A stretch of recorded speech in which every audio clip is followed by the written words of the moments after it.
Natural hair colour కోసం చూస్తున్నారా? అయితే Anoos henna and black expert వాడండి. ఓం శ్రీ గురుభ్యో నమ. శ్రీ మహాగణాధిపతయే నమ. శ్రీమాత్రే నమ. కర్కటే పూర్వ ఫల్గుణ్యాం తులసీ కాననోద్భవాం పాండ్యే విశ్వంభరాం గోదాం వందే శ్రీరంగనాయకీం. నీళాతుంగస్తనగిరితటీ సుప్తముద్బోధ్య కృష్ణం పారార్జం స్వం శృతిశతశిరసిద్ధమధ్యాపయంతి స్వోచ్ఛిష్టాయాం స్రజినిగళితం యా బలాత్కృత్య భుంక్తే గోదా తస్యై నమైదమిదం భూయ ఏవాస్తు భూయః. శ్రీ భూనీలా సమేత గోదారంగనాథ స్వామినే నమః.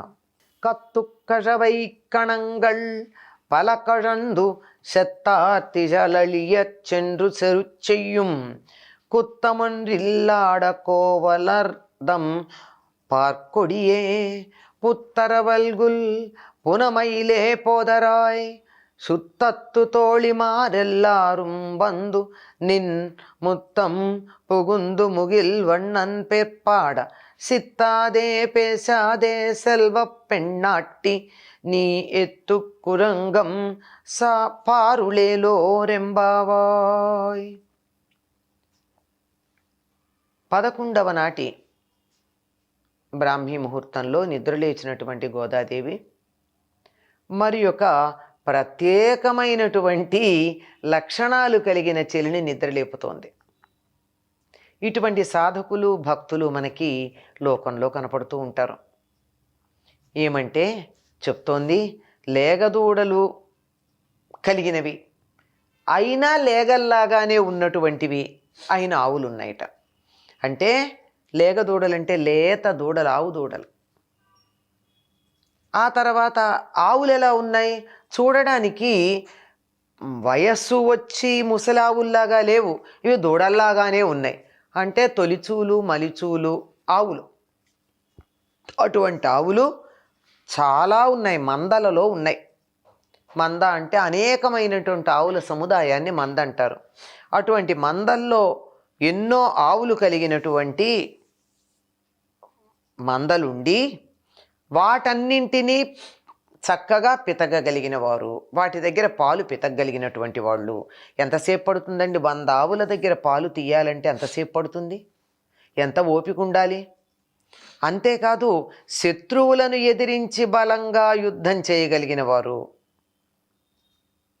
గోపాలకులంటే ఏదో ఆవులు మేపుకుంటూ ఉండే అతి సామాన్యులు అనేటటువంటి భావన లోకంలో ఎందుకో ప్రచారంలో ఉందండి.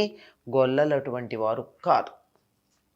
ఈ యాదవులందరూ కూడా గొప్ప బలం కలిగినటువంటి వారు. తర్వాత నందుని గురించి కూడా అదే మాట చెప్తుంది ఆవిడ. ఒక్కొక్కళ్ళకి ఏనుగకున్నంత బలం కలిగిన వాళ్ళు, యుద్ధ విద్యలలో నిపుణులు, పాండిత్యం కూడా తక్కువేం లేదు, బాగానే ఉన్నాయి.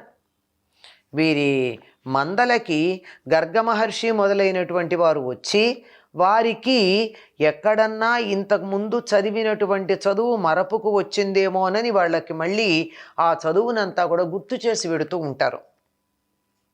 అటువంటి వాళ్ళు వీళ్లతో నారాయణ సైన్యం అన్నటువంటి పేరుతో చాలామందిని కౌరవుల వైపు యుద్ధం చేయడానికి పంపించాడు కదా కృష్ణుడు. చాలా బలం కలిగిన వాళ్ళు, చాలా బలంతో శత్రువుల్ని ఎదిరించి యుద్ధం చేయగలిగినటువంటి వాళ్ళు, వారి వంశంలో ఎటువంటి దోషం లేనటువంటి వాళ్ళు అయినా గోపాలకుల వంశంలో మొలచిన ఓ బంగారు తీగ అంటోంది. ఓ స్వర్ణలత, ఓ బంగారు తీగ, మరి ఈ వంశంలో, ఇలాంటి వంశంలో జన్మిస్తే మరి కొంచెం గారాబం కూడా ఉంటుంది ఇంట్లో. అందువల్ల ఆవిడ లేవకుండా ఉన్నది. పుట్టలోని పాము పడగలాగా ఉన్న నితంబ ప్రదేశం గలదానా. ఇదేం పోలికండి? పిరుదుల భాగం ఏదైతే ఉందో అది పుట్టలోని పాము పడగ ఎత్తినట్టుగా ఉన్నటువంటి నితంబ ప్రదేశం కలది. అంటే పామిలా చుట్టలు చుట్టుకుని తలవైపు కొంచెం ఎత్తుగా ఉండి అలా వట్రువగా అర్ధగోళాకారంగా ఉన్నటువంటి నితంబాలు, పిరుదులు కలిగినటువంటి దానా. అడవిలో ఉన్నటువంటి నెమలిలాగా అందమైన కేశపాసంతో ప్రకాశిస్తున్నదానా, అడవి నెమలిట, ఆ నెమలి యొక్క కేశపాసంలాగా అందంగా ఉన్నదానా, రా, ఎంతసేపు పడుకుంటావు? చుట్టాలు చెలికత్తులు మొదలైనటువంటి వాళ్ళంతా వచ్చారు. నీ ముంగిట్లో చేరి ఉన్నారు, నువ్వు తలుపు తెరవలేదు, నీ ముంగిట్లో ఉన్నారు. మరి నీలమేఘవర్ణుడైన కృష్ణుడి నామాన్ని కీర్తిస్తున్నాం మేమంతా. అయినా నువ్వు ఉలక్కుండా పలక్కుండా ఉన్నావు. చెప్పమ్మా, నీ విషయం ఏమిటో చెప్పు, నీ ఉద్దేశం ఏమిటో చెప్పు, దీని అర్థం ఏమిటో చెప్పు. నువ్వు బాగా సంపన్నురాలివి కదా, ధనవంతురాలివి అనేటటువంటిది ఏమైనా అభిప్రాయం ఉందా అన్న. ఇక్కడ ఈవిడి గురించి వర్ణించినటువంటిది ఏదైతే ఉందో ఇది యోగ శాస్త్ర విశేషాలతో కూడుకున్నది. మనిషి శరీరంలో మూలాధారం అనబడేటటువంటి చక్రం ఎక్కడుంటుంది? పిరుదుల భాగంలోనే ఉంటుంది. పిరుదుల భాగంలో కుండలిని ఎలా ఉంటుంది అంటే 3.5 చుట్టలు చుట్టుకున్నటువంటి పాములాగా ఉంటుంది. అందుకని పుట్టలో చుట్టలు చుట్టుకున్న పాములాగా ఉన్న పిరుదులు కలిగిన దానా అంది. అంటే కుండలిని గురించినటువంటి ఒక విశేషం చెప్పిందనమాట. పైగా ఎలా ఉన్నది? బంగారు తీగలాగా ఉంది. ఎవరిలో అయితే కుండలిని ప్రచోదనం అవుతుందో ఆ కుండలిని ఎలా ఉంటుంది అంటే మెరుపు తీగలాగా ఉంటుంది.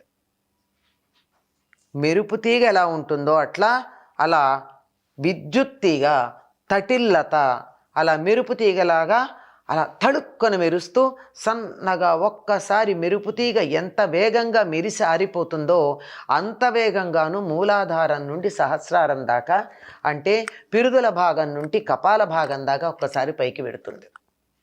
కనుక మూలాధార స్వరూపిణి, యోగ స్వరూపిణి, యోగము సిద్ధించి కుండలిని ప్రచోదనమైనటువంటి లక్షణం కలిగింది అనే మాట ఇక్కడ సూచనప్రాయంగా చెప్పడం జరిగింది. ఆవిడ జుట్టు ఎలా ఉందట? వెనకాల భాగాన్ని వర్ణిస్తున్నారు గనక అడవి నెమలి పింఛన్లాగా ఉందిట. అంటే ఆ కేశపాశం అడవి నెమలి పింఛన్లో ఎన్ని రంగులు ఉంటాయండి? జుట్టు అన్ని రంగులు ఉంటుందా? ఉంటుంది. ఎందుకంటే నూనె రాచి, నల్లని జుట్టు నూనె రాచుకుని ఎండలో నిలబడితే దాని మీద నెమలి పింఛన్లో ఎన్ని రంగులు ఉన్నాయో అన్ని రంగులు ప్రతిఫలిస్తాయి. అలా నున్నగా మిలమిల మెరిసిపోయేటటువంటి జుట్టు ఉంది. ఈ నెమలి పింఛంతో పోల్చడంలో విశేషం ఏమిటంటే సర్పానికి నెమలికి పడదు, కానీ ఈ సర్పానికి నెమలికి పడతాయి. ఈ సర్పం మనిషిలో ఉండేటటువంటి కుండలిని స్వరూపం. ఈ కుండలినికి అధిపతి అయినటువంటి వాడు కుమారస్వామి. ఆ కుమారస్వామి యొక్క వాహనం నెమలి. వీటిని సమన్వయం చేసుకుంటే అద్భుతమైనటువంటి భావన మనకు కలుగుతుంది. చిన్న పిల్ల గోద, ఆ పిల్ల మాటలలో ఇన్ని యోగశాస్త్ర రహస్యాలు మనకి ఈ పాసురాల్లో దర్శనమిస్తూ ఉంటాయి. అటువంటి గోదమ్మ తల్లికి నమస్కారం చేయడం తప్ప మనం ఏం చేయగలం?